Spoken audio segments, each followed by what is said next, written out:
Hello, I am Jake Collins, and this is Knightmare Series 3, Episode 8, which was first broadcast on the 27th of October, 1989.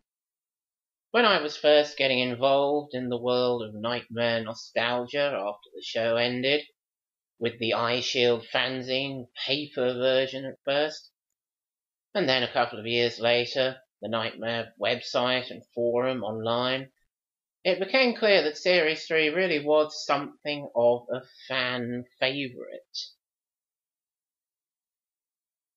I didn't really like it that much for a while. When I'd first seen 6 episodes of it, re-watched them in March 1996, I used to rank the series quite low down on my list of best to worst Knightmare series. It used to come about 3 from the bottom. But I hadn't really seen the very best bits of it then, and as time went by, I did come to appreciate it a lot more. Appreciate its peaks, really. I do think it has some rather boring bits, or regressive bits, bumbling about level 1 without really much success, which really takes us back to the realms of Series 1. And it's not what I was hoping to see by this stage.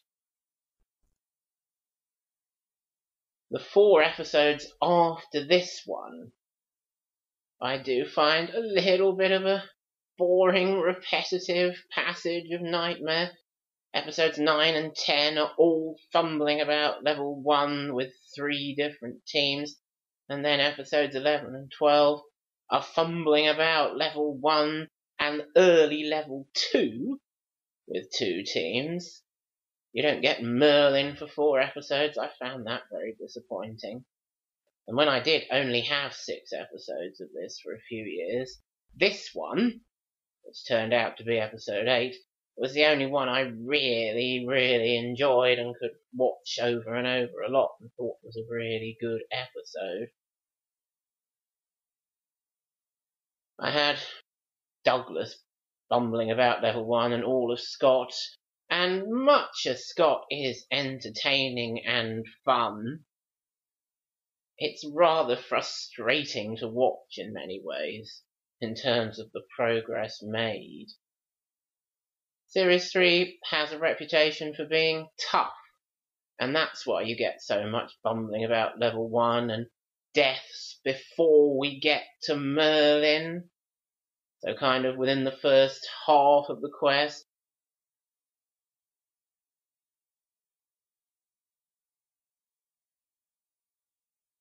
On level 1 or early in level 2.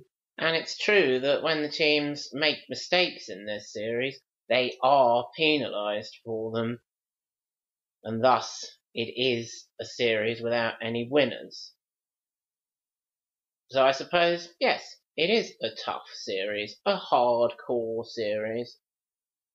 And when we do get some teams doing well and some level 3, or even it's rare enough to see some late level 2, it is particularly exciting. We do get practically all of level 2 and a tantalising glimpse of level 3, which is sadly all too short, in this episode with Ross and team. And I must say, I really like Ross's team. They are, in fact, my favourite team of the series. Leo's team and Martin's team, who also make it to level 3, have garnered quite a reputation, particularly with those Series 3 enthusiasts, for being good teams. Knightmare's best teams definitely would have won in other series that aren't so tough as Series 3. And I'm not really convinced that Leo's team or Martin's team is anything super special, and neither is Ross's, really. But for their communication, teamwork, just generally being nice to each other and having a good time, I do find Ross's team the best to watch. Also, they do go on a journey. It's fair enough to point out, and it has been pointed out many times over the years, they do pretty badly in level 1 Ross's team. They're not very good or quick at making decisions. They need a lot of prompting from Treguard, but they learn from their experiences, they grow in confidence, and they become, by this stage, a very strong team. And that's all any of us can really hope to do, isn't it? Learn from our experiences and become stronger and do well because of it. Paul McIntosh particularly liked Ross's team, which I think is why he made a particular point of getting his neighbours to record it on the Sci-Fi channel when it was first on, which is why I managed to see it back in 1996, thanks to Paul. And as he said in the Ice Shield fanzine in the first ever Classic Quest, level 3 in a tough series cannot be ignored. No, it certainly can't. They have an excellent journey, they grow, they develop, they're having a good time. Good to watch. I like them a lot. My favourite team from Series 3, definitely.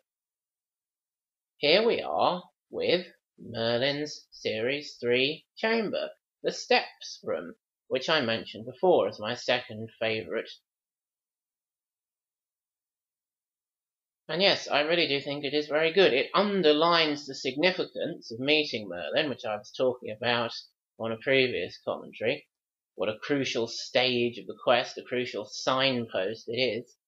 And it adds a nice bit of continuity, picking up the 3 steps along the way. So you can then complete the path, reach Merlin, bask in your achievements to have got that far, but only for a moment, because of course you have to answer 2 out of 2 or it just won't do of Merlin's riddles to reach the end of level 2.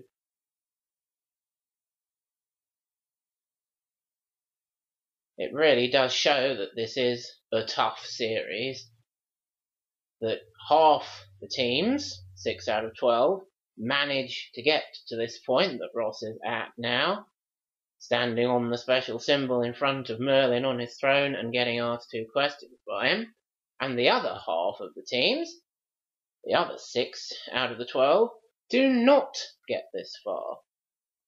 Of course, Scott and friends very nearly get this far, and to make an interesting and famous death, Scott falls off the path here.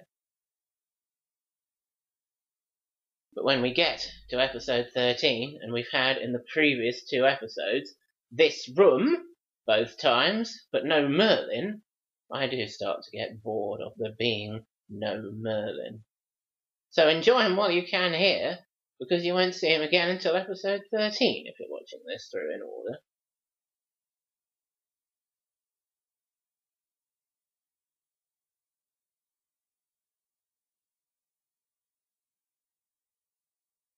As I have come to appreciate Series 3 more over the years, it's really struck me how it does get a nice balance of original Knightmare dungeon-bound brilliance and some kind of wider world, wider plots coming in, which is developed a great deal in later years.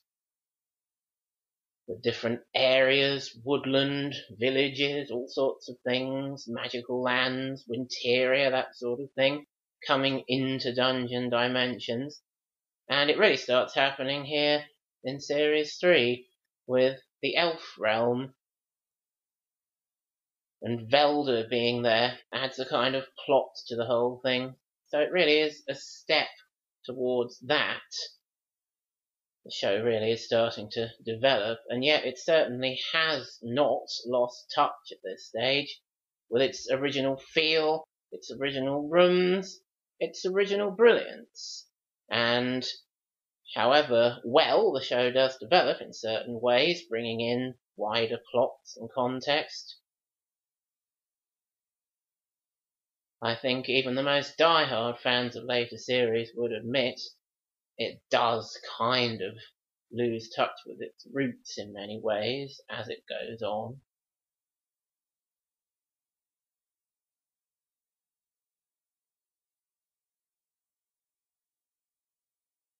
Of course, that area where they usually meet Velda, as it turns out, thanks to David Rowe's Art of Knightmare book, is called the Vale of Banburn, known for so many years as the Vale of Vanburn.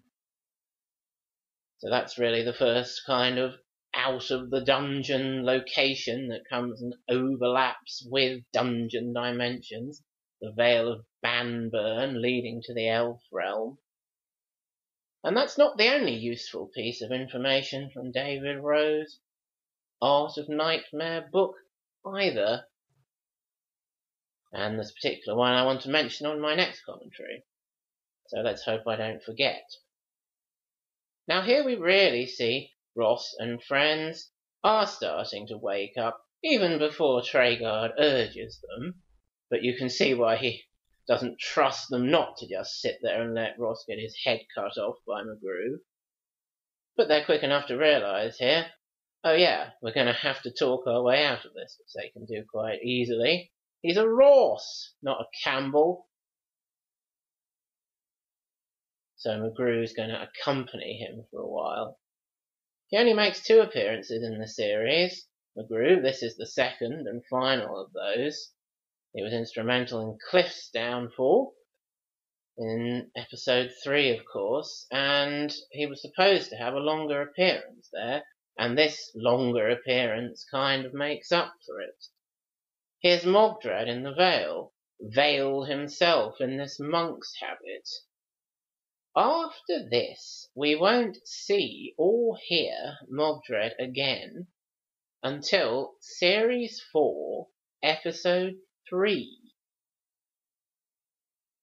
He isn't in Series 3 very much at all, just here, and with Leo's level 3 a few episodes ago.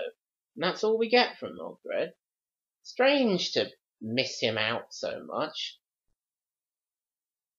Of course, we start concentrating, really, from this episode onwards, on Morgana as the main antagonist. But I was surprised when I first rewatched Series 3 all the way through that Mogdrad didn't turn up at all in the second half. Now, the trouble Cliff and friends had with McGrew was that they didn't dispel when they were supposed to. It was their own magic in this case, rather than Mogdrad's, but it's still quite a similar situation. And thus, McGrew wasn't there to fight off the haunted sword and push the minecart for them.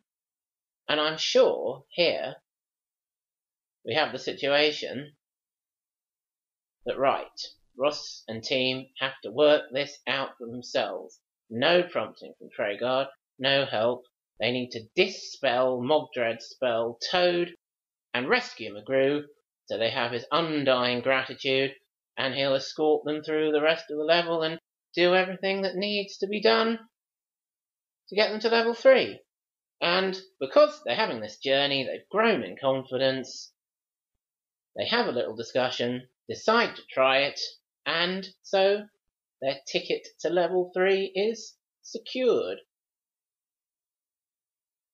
There's a bit of muttering about, should we dispel it? We can't.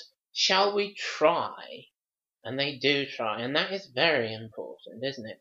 Try it. Can't do any harm, can it? Might do you all the good in the world.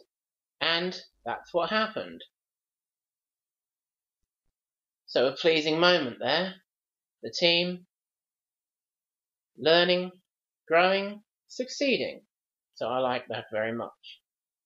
And now we see exactly why McGrew is going to be vital to Ross. Like with Cliff, there's a haunted sword to fight off here, and a minecart ride to come, of course. These caverns, as Paul McIntosh always called them in the Ice Shield, the cavern range, which I think is a very good name for them.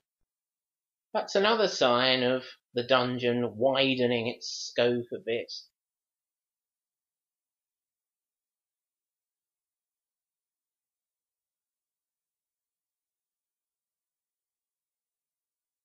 You get it in level 1 as well, with that ledge that used to have the troll. You can see out to surrounding mountains and night sky and so on. The dungeon which you challenge is constantly growing. Well, it certainly is now. And it's no surprise, really, looking back, to see that by Series 4, it's become so great it can no longer be accessed only from Knightmare Castle. And they are pretty intriguing, these caverns, taking you into the wider world, the catacombs that lie below the castle, and they feel pretty significant because, of course, the deeper we go, the closer we are to level 3. And it's a rarity to see anyone get to level 3 and up. We're about to see it again.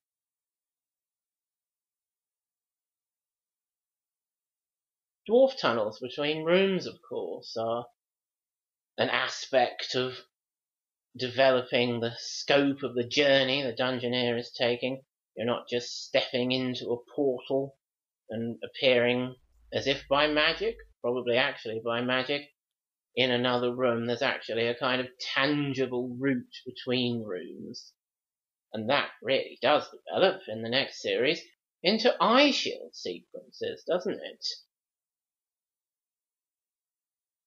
Develop rather unwisely into eye shield sequences, a lot of fans would say, and certainly there are things about eye shield sequences, particularly in Series 4 and 5, that aren't so good, but you can definitely trace them back here to Series 3. Yes, one thing Series 3 does is try out a lot of interesting new ideas.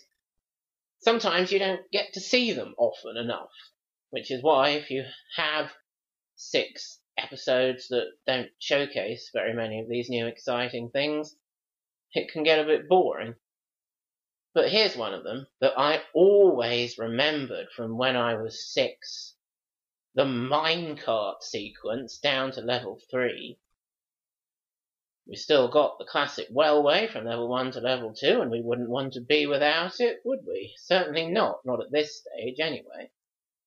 But adding in this different way of changing levels, this wonderful minecart sequence down the gold mine with the torches and the lumps of gold to get to level 3, well, it really underlines the achievement, how special it is to get to level 3 at all. And it's visually stunning when you're 6. And I still enjoy it very much even today, that minecart sequence. We only see it 3 times, so I was very glad when I did have those 6 episodes from Paul McIntosh. I got to see it here with Ross, because as I say, it was something I did remember and know I'd enjoyed. And yes, it is visually spectacular, and it has the right to be, because, as Tregard says, here we are in level 3, which is further than most people get. He gives this lowdown of the sort of dangers you might come across. Cavern wights, goblins, and even hobgoblins. That sounds exciting, doesn't it? It certainly does, and it's something that I'm sure I won't forget to come back to in my next commentary. It has been pointed out here that they go to the left and they really should go to the right. They think there's a trail of bones leading to the right-hand door, so they go left, but I don't really believe that that's why they got this very, very hard path to do, which no one else ever gets. It's in the foreign versions of Knightmare, but it's not in David Rowe's Art of Knightmare. It's an adaptation of other rooms' drawings to make this really tricky piece of guiding that really is bound to spell doom for poor old Ross here. I suppose it's some kind of acid test for the team if they've really grown and deserve to be in level 3. Well, they can get through this path to prove it, but unfortunately they don't get through this path, and thus don't prove it. But still, as Paul McIntosh says, level 3 in a tough series, you can't deny it.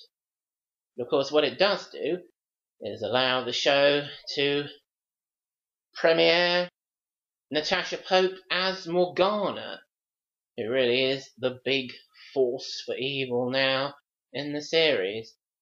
And yeah, we've got to see her again once more before the end of the series.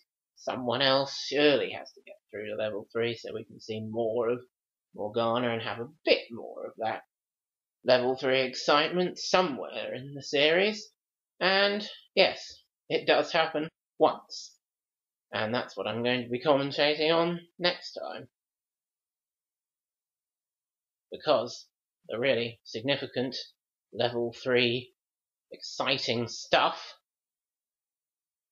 is a big peak in Series 3. And there he goes. One step too many, and Ross falls. Shame that. Would have been nice to see him play out the level 3 that we eventually get to see with Martin later in the series. But no, that was just a bit too much for them, which was a great shame, really, and I do think it was a bit harsh giving them that terribly hard path. Of course, they wasted a bit too much time at the beginning looking for an alternative exit while the axe was menacing them. Perhaps falling back a bit there on indecision. Kind of scrabbling to make a decision and not really coming across the right one. But still, overall, as I say, my favourite team of the series. To watch, to see develop. I do think they have impressive progress and fall at a particularly nasty, unique hurdle. Ross, Gavin, Fu and Shazad from Birmingham. You'll always be my favourite Series 3 team.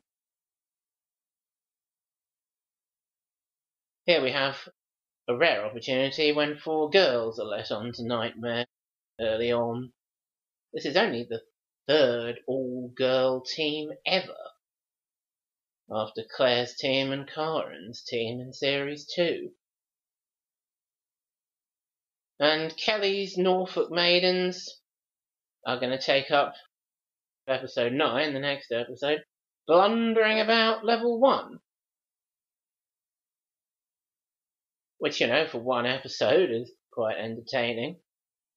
When you get 2 other teams doing it in the very next episode, straight afterwards, I do start to find that a bit trying. Here's the dice room. I like this much better than the Wheel of Fate. You get absolutely no variety, and once you've watched one dice room, you've watched them all. Dungeoneer rolls the die, it always opens up on the same place, and you get the 3 exits. And of course they have to start sticking the quest objects over the exits to make it interesting enough that they won't always go out through the right-hand door, but go under the quest object if it's somewhere else. But it's a nice effect, the big dice opening up, and it must always have surprised the teams. So as a room, I do like that much more. I think that makes much more sense and is much nicer to watch and is not unashamedly fixed when it's supposed not to be. Yeah, I like it a lot more than the Wheel of Fate. I spoke about the Vale of Banburn earlier. Talking about the next 4 episodes reminds me that one bit of Knightmare I really ever used to fast forward was Scott's team mucking about in that Vale of Banburn. Takes far too long. And that's just one thing that's coming up in the next 4 episodes to bore you before Julie and friends get through to Merlin and things start getting interesting again. And hopefully you'll join me again as things get really interesting next time, as Martin is on the brink of entering level 3, as I talk to you about Series 3, Episode 15.